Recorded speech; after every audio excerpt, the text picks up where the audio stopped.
ma-free mo po yung sa loob ng 3 hanggang 4 na araw. 4 minutes lang po. Sebo. Hindi po katulad kanina, nung nilagyan natin ng panimpla, medyo tumagal po ng 10 to 15 minutes. Tapos ganyan suka, oh.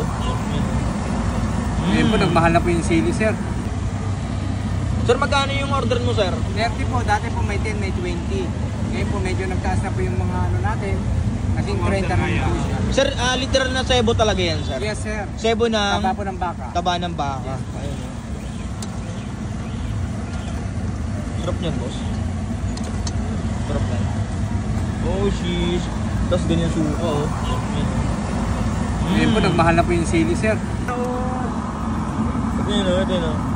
Sir, ilang minuto to bago maluto, sir? 10 to 15 minutes. 10 to 15 lang. Pero kung wala pong panimpla, mga 3 to 4 minutes lang po siya.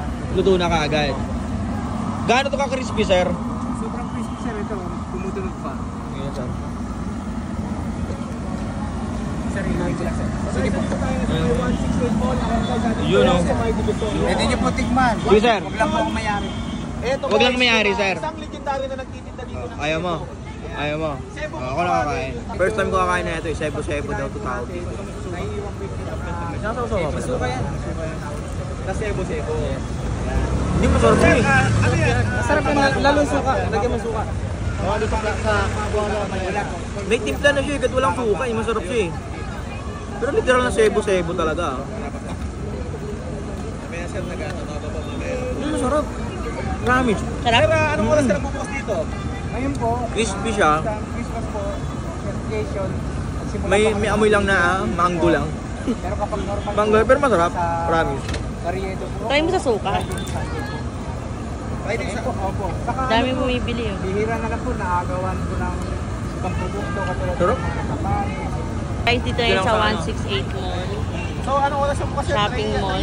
Dito lang siya sa labas mismo. Doon sa may overpass, makita niyo na agad si Kuya. Nagtitinda ng sebo-sebo.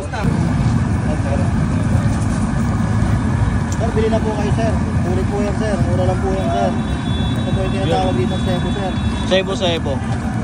Sir, kakailang kilo kayo isang araw, sir? Depende po, sir. Kung may stock po, may 20 kilos, 15 kilos. Pinakamalakas nyo, sir? Pinakamalakas po pag piyesa po ng Quiapo, 40 to 50 kilos. 40 to 50 kilos. Ang dami rin pala, no? Pero dati po araw-araw, nung wala pa pong pandemic. Sarap ng suka nyo, punong-puno. Tapos sasabay mo to, sarap. Sebo-sebo. Saan matatagpuan, sir? Europe. Sebo.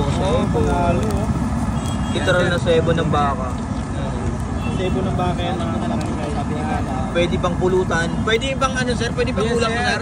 Pwede po. Pang-ulam o Pang-pulutan. Sigurado. Tayo-tayo na nila. Kinabukasan, ano?